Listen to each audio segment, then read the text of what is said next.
Hello guys, welcome back to my channel. আজকে আমি round এবং অ্যারাউন্ডের ব্যবহার নিয়ে আলোচনা করব।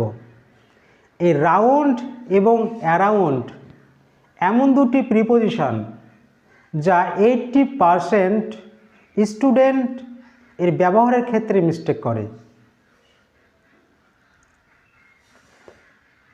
আমরা জানি রাউন্ড মানে হচ্ছে চারিদিকে, অ্যারাউন্ড মানে হচ্ছে চারিদিকে। তাহলে রাউন্ড এবং অ্যারাউন্ডকে কোথায় কিভাবে ব্যবহার করব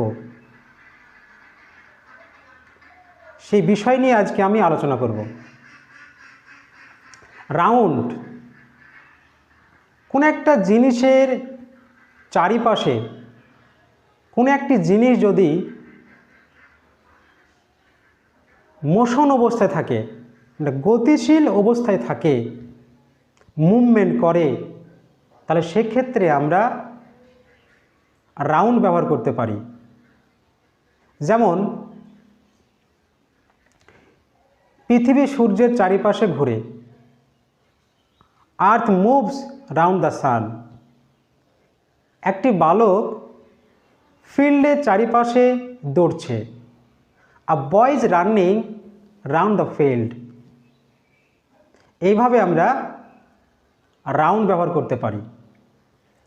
অ্যারাউন্ডের ক্ষেত্রে, তাহলে অ্যারাউন্ড মানে হচ্ছে চারিদিকে, তাহলে অ্যারাউন্ডের ক্ষেত্রে কি হবে?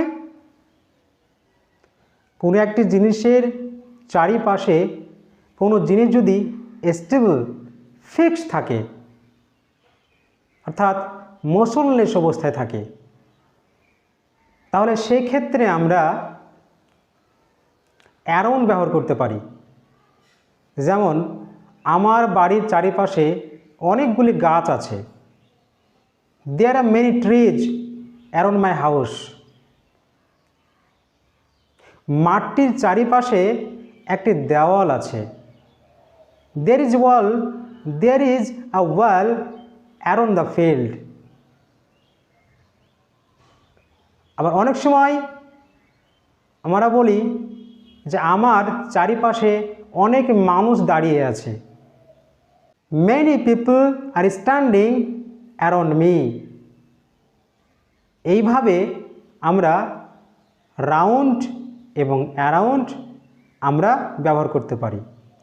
আশা করছি ক্লাসটি মনোযোগ দিয়ে শুনবেন এবং আমার চ্যানেলটি সাবস্ক্রাইব করবেন, শেয়ার করবেন, লাইক করবেন, যাতে আমি আর নতুন নতুন কন্টেন্ট নিয়ে ভিডিও বানাতে পারি।